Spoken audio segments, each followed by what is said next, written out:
a social app is a masterclass in human psychology. It is all about psychology, I think, to get a user to just like enjoy the process, enjoy this app versus an actual product or service. Hunter Isaacson, co-founder of Bags and NGL with over 300 million plus downloads, is an American entrepreneur, product designer, and viral growth hacker. I would love to understand a little bit more about habits and behaviors of Gen Z. They care about impact, but more of just like, can I get views? Can I get clout? Can I get attention? Step one from ideation to launching the app. So I figure out what the onboarding is going to be and what the data I need for the accounts are, and then ask my devs, what do you think about this? A lot of the times my devs just telling me like, that's going to take us like, a week. Do you really want to do that? I'm like, no, I don't. The App Store is a pure meritocracy. There are no shortcuts to the top spot. You're all given the same tools, and whoever puts them together in the right package goes number one. Do you think it's fair Apple takes 30%? No. We could do a whole podcast just on that. So I want to quickly mention how I found you. Yeah. So I've been obsessed with mobile apps for the last 6 months. Okay. And I saw a few people on Twitter, yourself, Nikita, and then I saw Blake Anderson. Like, you guys are posting amazing insights about growing mobile apps. And I just wanted to thank you for that. My pleasure, man. That's why I do it. Hopefully people get value out of it. Amazing. So few things I wanted to ask you, like, why did you decide to only focus on social apps early on in your career? Because I feel like creating a social app is a masterclass in human psychology. Yeah. Why did you pick such a hard thing to do? I didn't think it would be as hard as it was when I started, I'll be honest with you. I was 18. I had just graduated high school. I had an idea for an app like most 18-year-old kids do. And I honestly thought that it would be easy. I thought, oh, this will take me 6 months maybe to build. And, I'll, be a billionaire by 21, right? Just the classic, young person, you think it's going to be easier. And then I spent 2.5 years failing. And during those first 2.5 years, I did realize, like, okay, I am way over my head on this. And like, I don't know what I'm doing. Yeah. But it is all about psychology, I think, mostly because with social apps, you're essentially selling air, right? You're selling a feeling. It's not like a SaaS business. It's not like, a fintech business. Like, you're simply selling, like, can you engineer the right dopamine response, the right different, responses in the brain to get a user to just like enjoy the process, enjoy this app versus an actual product or service. So that's why I think it is all about psychology. I think you're selling friendship. In a way you are, yeah. Belonging. Yeah, you're selling a way for people to connect with other people. Yes. Which is a very intangible thing. Great. Yeah. And I read that you've launched a bunch of different apps until you found like the one that really went bananas. So can you talk a little bit about the app Leader and Zoom University that you launched before? Yeah, so Leader was my first app. I was 18 when I started it. The idea behind Leader was it was like Foursquare for Gen Z. So it's like you go to locations, you pick up points, you get ranked on, on leaderboards with your friends, you make content. It was a very like real world type of app. And then COVID came and it was just like, well, this is over. I was able to raise $150,000. I was like 19, I burned through that money, but learned a lot from it. Then about 6 weeks after that app failed, I built Zoom University with a couple of friends. It was actually with a friend of mine that built it with last night, which is funny. But we basically with Zoom University, the idea was simple. It was like COVID was happening right now. You had all these college kids that just like, they're bored, they're lonely, they want to hang out with people. And it was just like the perfect branding too, because it was like the meme was Zoom University that was like on the internet. We made like Facebook groups and we were like pushing content. We built like the first version of the product was like built off of Zoom, like with like sending meeting links and everything. And then we built an app and that one did probably, I don't know, a couple 100,000 downloads. And it was like the first one that worked that gave me like the confidence that like, okay, this is possible. Did you ever get a notice by Zoom to take down the app? I've gotten lots of cease and desists. Yeah, I collect them all. I got one from Zoom, yes. So your original thinking to launching social apps was it something around network effects? I mean, in a way, yeah. So inherently it has to be shareable. I think for a social app, for social specifically, yes, it has to be shareable. That's like the most important thing that I focus on. Interesting. So what did you realize about NGL? Like, what was the inception of the idea about NGL? Yeah. And can you talk a little bit about anonymous apps? For sure. I mean, NGL was a brainchild of just like me and a couple of guys. Instagram had just launched the link sharing for every user. So previously you need to have 10,000 followers. And then the second that this feature launched, I remember getting on the phone with friends of mine and like, just like, what are we going to build? You know? And then very quickly it was decided we're going to build anonymous messaging for Instagram. Because it was the biggest opportunity. You know, we had seen, you know, previous apps like Saraha, YOLO, and all these other apps that came before us that had done really well on Snapchat. So we figured, well, we could just replicate that on Instagram, and Instagram's a bigger channel. And then it took about 6 months from the time that we built it and launched it to the time that actually it went viral. And yeah, it was basically crickets for 6 months. Nobody used it. And but I always had a feeling that it would work. I just knew that it would require enough like initial density to like break through that and like get those clusters of friends to all share at the same time. And then once that happened, it just went super viral. How do you validate an idea for an app? Like if it's going to work or not? It's hard, honestly, to to validate it. I don't have like a process, to be perfectly honest with you. I think it's more of just like looking at what the core metrics are that I care about, right? I care about like making sure everyone gets through onboarding, right? Like, you know, making sure that the retention is pretty good, that the churn is minimized, at least in the beginning, that you can get some decent monetization. Like you need to kind of get some numbers. But a lot of the times people will like give up on an app idea before they've kind of gotten to that point. And that's why I'm always like, you just need to exhaust all your options. And if you've exhausted all your options and it's still not working, it's still not hitting, then okay, move on. But most people want to quit and they have yet to actually exhaust every option and try every channel and get everyone activated. Do you think TikTok is the channel right now for promoting apps? Right now, yes, I think it is. Me and my friends were doing TikTok fresh account strategy in 2019, we were doing this years ago, and 2020 is really heavily, we kind of were figuring out all the tricks of the algorithm years ago. Yeah. I think that now it's definitely the place to be for sure for apps. And you eventually pivoted to bags. Yep. And let's talk a little bit about the inception of the idea for bags. Mm-hmm. And what was the overall trend you were noticing? Yeah.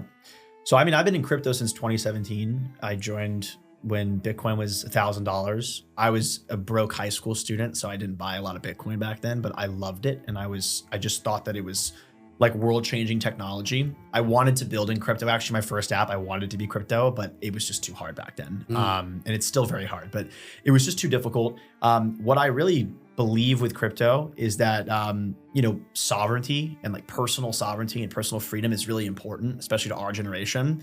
And I think that the education around money has been like very lackluster to non-existent in this country. And I think that young people, especially, in Gen Z and my generation, like really have struggled financially and financial literacy and investing and spending and all this other things. I'm like, well, if we just put this on crypto rails, make it social, make it fun, I think that we can build a bank for, all of Gen Z and Gen Alpha. So let's talk a little bit about Pump Fun. Yep. Pump Fun really democratized meme coins. And sure. I read some stat, I could be wrong, that over 7 million tokens were created on Pump Fun. Yeah. Tens of thousands a day. So why did you decide to make Bags a mobile app instead of like a web app? Well, mobile, I think, is a bigger opportunity. That's kind of why I wanted to do mobile. I looked at like the biggest crypto apps and where they were, and a lot of them were on web. And I figured, well, let me just go mobile because I know mobile better. And also, like, I think that crypto needs to go mobile and has to go native mobile to like really break out. You have to be in the app store. It's just kind of one of those like trust factors, especially with like financial apps. So how is the Bags app different from Robinhood? Well, with Bags, it's focused mainly on Solana and Solana coins that you can buy. Eventually I'd like to support stocks. I'd like to support bonds. I'd like to support everything humanly possible, bank accounts. But right now we focus on just like where the attention is. And the attention is in meme coins. The attention is in Solana.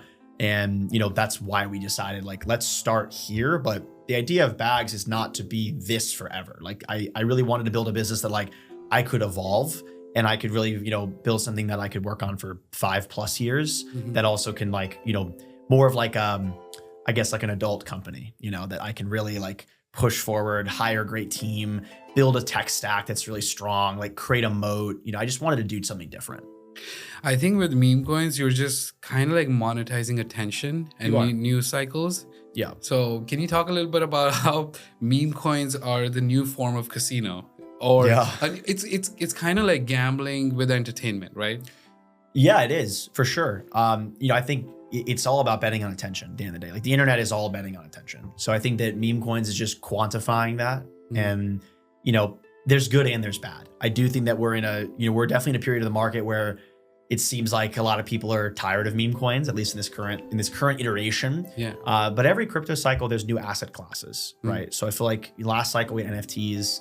The cycle before was like the ICO cycle. I think that like we've yet to see what that asset class is this time around. I think this is because this is like just a different kind of bull market. We have a pro crypto president now, regulations laxing, things are going to shift quickly. And it's also the trend of people spending so much time online. Yeah. And a lot of people do not prefer to go to a casino and play poker Very true. in real life. They would rather Yeah. be on their computer and do 4 things at once. And a lot of people don't want to like go on, a Roulette, Rollbit, or Stake and, play casino games with crypto. They would rather just, get the same effect of the gambling by buying, a meme coin, because it's like essentially the same thing, but simpler. I do want to talk a little bit about the monetization. So Yeah. in NGL, what was the business model behind the app? Yep. So NGL is a subscription based model. It's a weekly subscription. A small percentage of the hundreds of millions of users ended up actually going through it.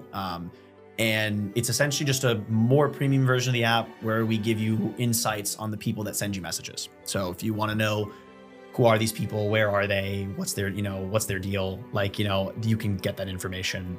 But it is still anonymous, right? Like, we don't reveal the name of the person, mostly because like we don't know.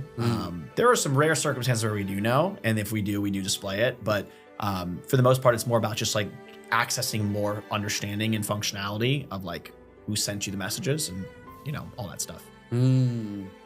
That's so interesting. I like the fact that you've been targeting Gen Z for most of your apps, and even if you look at YouTube, like the big demographic on YouTube is the Gen Z, like For sure. like the kind of people Mr. Beast and the big creators they target. I'm not Gen Z myself, I'm a millennial, but I would love to understand a little bit more about the habits and behaviors of Gen Z. Because they spend so, Yeah. they're so, I mean, I have a lot of friends who are like 21, 22. Like when I compare myself when I was 21, I was so dumb, like compared to them right now, Yeah. I mean, Gen Z is very different, I think. I think Gen Z, they care a lot about, I think, a few things. I think they care a lot about belonging and community more than really any other generation has cared about that. I think they care about impact and like, in a social way, right? Like, and the impact could be, not like positive impact like we're thinking of, but more of just like, can I get views? Can I get clout? Can I get attention? They care a lot about just impacting, kind of pushing the narrative forward. I think that Gen Z has struggled a lot with just like stability of our times. I think we grew up in like Q408, our parents were suffering from financial things. Then, COVID happens when I was in college. Lots of my friends were, high school, college, or just right post-grad. I think Gen Z has suffered a lot. And I think that Gen Z also lives in a post-truth era. We live in an era where like my truth is my truth. It's relative, which is very fascinating for like the social dynamics of Gen Z. Cause I think that they're a very like, very caring and compassionate generation and very sensitive generation. Just cause like, I feel like we've never had stability. It's kind of just been this whole, 20-year period of instability. And Gen Z does not believe in higher education. No, they do not. They do not believe in the 9 to 5. No.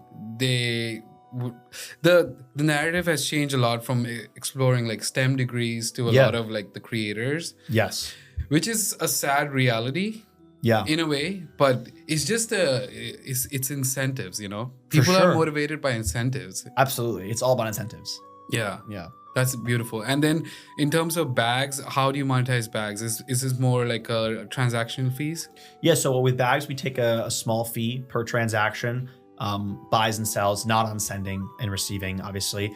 And then we pass between 50 and 75% of those fees back to, for example, if you drop your bags link, your friend signs up, and then he trades, you earn his fees, right? And if you're, if you buy a token, someone sees that you bought a token on the For You page, they buy it, then you get the fee, right? So it's like, I'm really trying to create a structure where, the people benefit, not just the platform. So we give back like majority of what we get.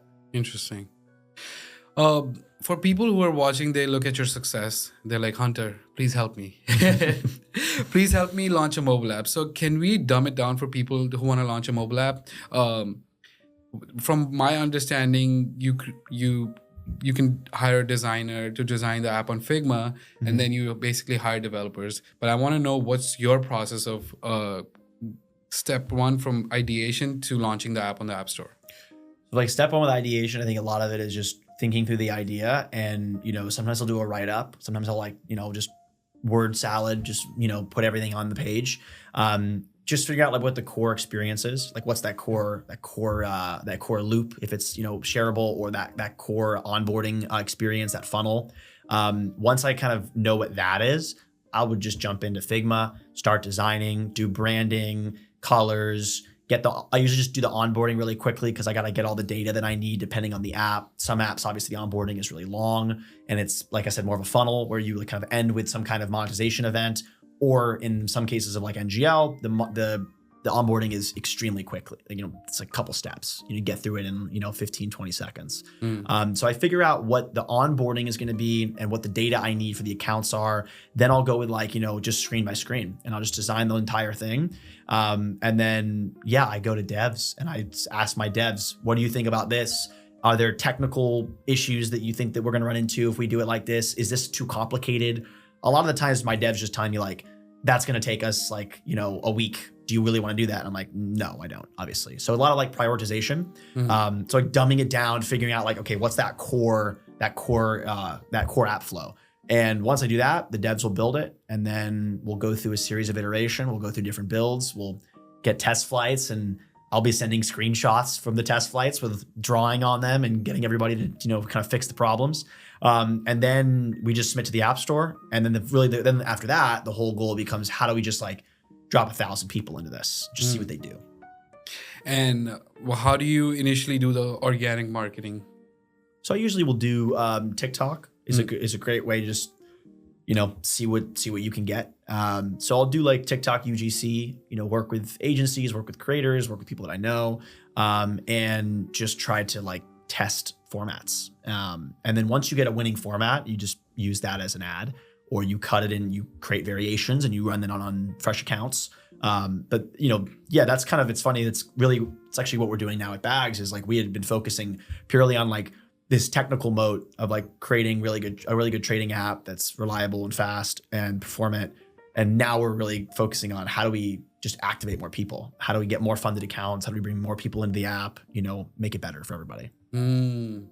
I've personally hired a lot of people from Ukraine.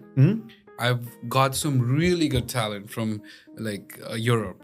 Personally, like I've hired people from India, but I've had better luck with hiring people from Europe, especially like Eastern Europe, like Ukraine and Belarus. Yeah, man, it's amazing. I have an engineer in Poland. Really? Yes. What's been your experience like working with developers? Like what country? Honestly, I've had amazing experiences with developers in Europe specifically.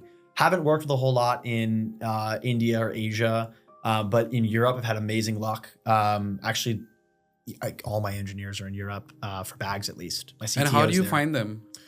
A lot of it is just through networking, through socials, and then like just going really hard and interviewing people. I have a head of operations that I think he did like 60 interviews, which is crazy. Shout out Stu. He went through and just talked to everybody and kind of built a catalog of like what kind of talent is out there.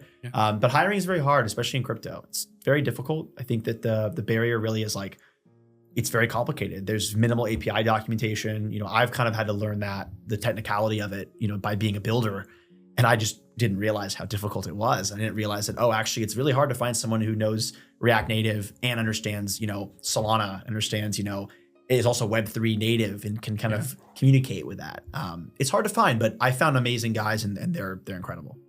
Yeah, especially meme coins, they're so complicated. Yeah. Because there's like people using Telegram trading bots and Oh, it's this crazy. and that. It's and such a mess. there's gas fees and there's Yes. transaction fees. And then, oh my God. Yeah. No, it's a mess, bro. Yeah. That's a whole other like thing you had to figure out probably. Cool. So I actually read all your tweets and I want to say your tweets and then I want you to explain them a little bit more. Okay. Okay. So the first one, the App Store is a pure meritocracy. Getting to number one overall, which I've done multiple times in 150 countries, is extremely difficult. There are no shortcuts to the top spot. So I believe that it is a pure meritocracy. There is no way of actually fudging the numbers, and there's no way of, there's no fraud there. It's very hard. I haven't seen it. It's pure. If it goes number one, it goes number one. And it goes number one because people are using it. So I think that like it is a business that it's radically fair in that way. That like if you actually, everyone's kind of operating, all these teams are operating using the same software, kind of building on the same thing, building the same rectangle, same phone, and you're all given the same tools. And whoever puts them together in the right package goes number one. So I think it's pure. I think it's honest. I think it's like kind of like a source of truth. Like you can really see like what are people using? Because I think that the App Store is the window into pop culture and into how we experience society because we currently use our phones to experience everything. Do you think it's fair Apple takes 30%? No. That's like the mafia tax. We could do a whole podcast just on that. No, I don't think it's fair. I think it's fair that they take something, but I don't think it's fair that they take 30%. And every single developer would agree with me. But we unfortunately live in an environment where there are two companies. So if there's a third one that comes out of nowhere and builds a new phone and builds a new operating system that people like, then sure, we could have a shot at that. But the 30% is very hard.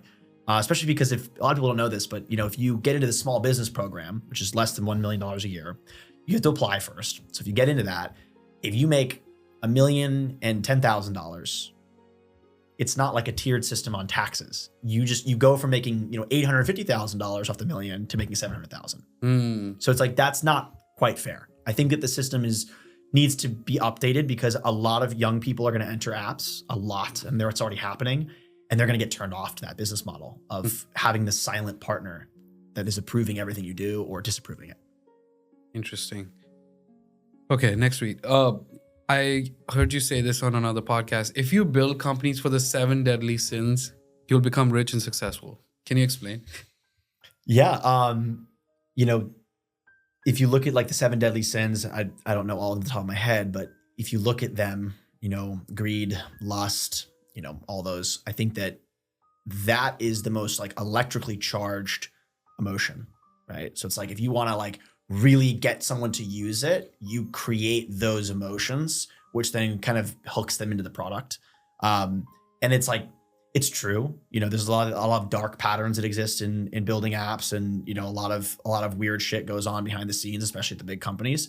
But I do believe that, it's not just apps. Like it's honestly, it's any business, right? If you build for the sins, right? If you appeal to that, you're always going to make money, but you're probably not going to have good impact, right? That's the like trade-off there. One of the trends for people, older audience who don't use TikTok is looks maxing. Yes. Yes. Can you explain what that is? So I know about looks maxing from my friend Blake Anderson, who built Umax, and he sent that to me right before he started it, and that's how I learned about this whole thing. Looks maxing is just like making yourself look better and caring about your physique, caring about your clothes, caring about your everything, just making yourself the best version of yourself. Interesting. Versus kind of, just being a slob and not caring. I feel like looks maxing is like, it doesn't need to be, guys trying to look like, buff chads, right? It's more of just like taking care of yourself. Interesting. So that's another category people can build around. There are lots of opportunities there. What do you think about the rise of AI? Because one of the apps is Cal AI, which also Blake did. But I was a little skeptical because I was not sure about the efficacy, like the accuracy of the AI predicting the calories in the food. How do you feel about that? So, I mean, I love Blake. I love Zach. Great guys. amazing product. I think with AI, it's just going to get better. I think that whatever it is today, let's just wait 3 months, wait 6 months, wait a year. It's going to get better. The accuracy, I mean, I think it's pretty accurate. I know that obviously it can't get everything. You know, it doesn't know if the food was cooked in butter or cooked in seed oils, right? That's a great example of you don't know the true macros just from that specific example. But it's very accurate. Cal AI is super accurate, and I just love what they're doing over there. I love that group of guys. They're It's great. smart because the real pain point is MyFitnessPal. Yep. It's like I've used MyFitnessPal. After 2 days, you lose interest Yeah. because the inputting the calorie, like the product is so boring. Yeah. And just taking a photo is so easy. Way, way, way easier. You said everything in your life is your fault, the good things and the bad. Adopt this mindset and you'll go very far. True. I think that people try to blame others when you really should just blame yourself. I think that that's something that I'm always trying to get better at. I think that's not something that you just like figure out one day. It's like a process over time of like realizing, you know, when something bad happens to you, like how did you contribute to that? Like, did you contribute at all? Sometimes, rarely you didn't. But almost always you can see that you did contribute to that. So I just like radical acceptance and just personal honesty. I think that's what that's about. Total ownership. Yeah, total ownership. It's important. Love that. I want to know why, like, why just social apps? Why not gaming? Why not fintech? Why not like health and wellness? You know, I did a lot of other categories. Social was just the most fun. That's why I stayed in it. And then I did get to a point though with social where I decided like I wanted to go towards fintech, which is why I built Bags. But like social was just, it was really fun, you know, and I was building social apps in like 2017, 2018, 2019. Like I remember like the LA consumer scene in 2020 and 2021, like it was just like so small and everyone knew each other. And it just was like a group of friends and everyone was just building apps and just like, you know, this one's number one, my other buddy's number one in the app store. Now I'm number one in the app store. And it was just like this really fun environment, like a moment in time. But now I'd say that I'm very much focused on building fintech, and my main focus is building Bags. Yeah, I mean, imagine creating TikTok. Like, how Crazy. Valuable is TikTok right now? Extremely valuable. My first mentor was the former president of Musical.ly, and he was there from the very beginning and led the ByteDance acquisition. So crazy what happened with that company. Unbelievable. It is one of the most valuable assets in the world now. And for someone who's like 21 right now, not as smart as you, like they just want to get involved in this industry, like how do they get started? I like to say like pick a skill, you know? So if you look at like consumer apps, you know, I think there's like 3 main skills you need. You need engineering talent, you need product talent, and you need growth talent. This can be one person, this can be 3 people, this can be 5 people, doesn't matter. But you need all 3 of those skills in order to like actually launch. So in the case of NGL, like I was product, one of my engineers, or like one of my co-founders was an engineer, the other co-founder was growth marketing, right? So it's like that was like a great, like, okay, we have the skills we need. With Bags, I do products, and then my co-founders, they do engineering, and then we share growth, right? So it's like, I think that you just need one of those. So if you're 21, I would say like, look at design, look at engineering, and then look at like UGC, TikTok growth, figure out which one of those things you like, because you're gonna need to be one of those people in order to find the complementary skills from somebody else. And that's kind of how you start building teams. And if you network with other people your age, there's a lot of 21-year-olds that are extremely smart and that are very motivated and that are building. You have to just have a skill, then kind of be a little bit known for that skill within your circle, within your community, which could be a school, it could be, you know, a small town, wherever it is. But once you have that carved out, you can just go find people to just fill your skill tree. And how did you find your co-founders?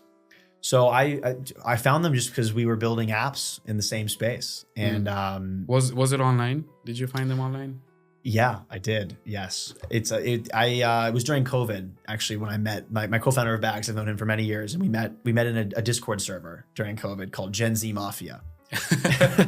Which is funny. That's funny. Yeah, and it's actually funny. A lot of the top crypto founders now were like in that Discord group all together back in 2020. So it's cool. It's still a very small community. Amazing. I kind of want to put you on a spot. So I know you consult a lot of people now. I've seen you consult Can you explain what kind of companies do you consult now? I mean, I consult with apps that am really motivated to help, right? I feel like that's just that main thing is mostly apps, sometimes websites, but exclusively, I'd say almost exclusively apps.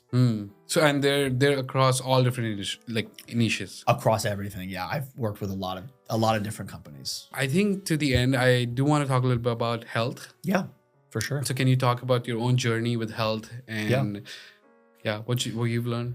So I'd say I had my health awakening in probably 2020. That's when I had like most of my awakenings. And I just started it's just like a slow process. I got really dialed with health starting in 2022. Just because I remember talking with my doctor, who's like a longevity doctor, and he was just like, if you start now taking care of yourself, then when you're 30, 40, it's going to be a totally different scenario than most people. So I got I have a really great biohacking doctor that I take, I do, every 6 months, do a full blood panel. I'm on supplements every single day. I'm taking, everything that my body needs in order to be peak performance and optimized. What supplements? Bro, a lot. A lot. I mean, I take amino acids. I take, Shilajit. I take lots of, DHEA, lots of just things that give me more energy, give me more focus, give me just more stamina. It's really just peak performance, just trying to if I could sleep a little bit less, get a little bit more done, be a little more focused, minimize brain fog, that kind of stuff. It's interesting. Shilajit is actually a product coming from India. Yeah, I've been taking it for a while. It's amazing. Really? Yeah. I grew up in India, so I know exactly where it comes from. I love it. That's great. So I'm That's shocked great. that made it to a thing. And so arrived. on TikTok Shop, you see a lot of these Indian products, like Indian hair care or That's Indian true. I don't know, soap or something, and they're crushing it right now. Yeah. Great. I want to end the podcast on the work-life balance and day in the life. Or what's the day in the life look like for you? Because I'm chronically online. Even though I've mastered my sleep now, we were just talking. Yeah. I have the Whoop. I've mastered I've been having consistent 100% sleep score every day. But I'm chronically online. Yeah. How do you how do we fix that? It's definitely one of the problems of our times, I guess. It's that's just what it is. And I think everyone struggles with it. For me, a day in my life, I wake up semi early. I like to be awake around 7 or something. Sometimes earlier, depends. I'll go to the gym most days. I will try to eat super healthy in the morning. If I get, at minimum, I'll drink some raw milk with some creatine in it, or I'll make myself some eggs or something. Yeah. And I try to do 4 to 6 hours of deep work. That's the goal. But sometimes it's me sitting there just banging my head against the wall, trying to figure out answers to problems. I do a lot of calls with both my team and my co-founders and partners, stuff like that. And then, I think a lot of the time my life's really boring just because I work a lot. But the balance part is what I've kind of really focused on over the last couple of months is traveling more, hanging out with friends more, having more enriching experiences, creating more memories. Cause I feel I'm 25 now. So it's this is the time of my life to travel and to live, but also continue working and executing. One of the great apps that I found on the App Store was Time Left. Have you heard of this app? I've heard of the app, yes. So this app basically makes you go on a random dinner with 4 or 5 other people every Wednesday, and they're all across the world. That's funny. So in terms of coming up with an idea for an app, what other part of in the app industry would you want to build? Or do you think there's an opportunity? So me personally, I'm very motivated to build in consumer fintech, just because I think that that's the biggest opportunity in terms of the biggest wealth transfer event in the history of my lifetime. So I'm motivated to build there, but I wouldn't recommend if you're getting into apps to jump to consumer fintech. It's very hard. The areas that I really like, honestly, is I'm very bullish on just niche internet communities and building apps for those niche communities and finding behaviors that already exist. Like, there's lots of subreddits, lots of Facebook groups as well, like that you could build specific products for that monetize very well. And then you could have $100,000 plus a month MRR on that specific product for that niche group. And it's super easy to target those groups on TikTok. So, like a great example is like like UMax with Blake, right? Like that was a emerging community on TikTok, built a product for them, and it worked. So I think that's probably the best way for people to get started, honestly. It's like just find behavior that already exists on the internet and then optimize that behavior and stick a paywall at some point in the flow. Amazing. Thank you so much for coming on the show, Hunter. I really appreciate your time. My pleasure, man. This was great.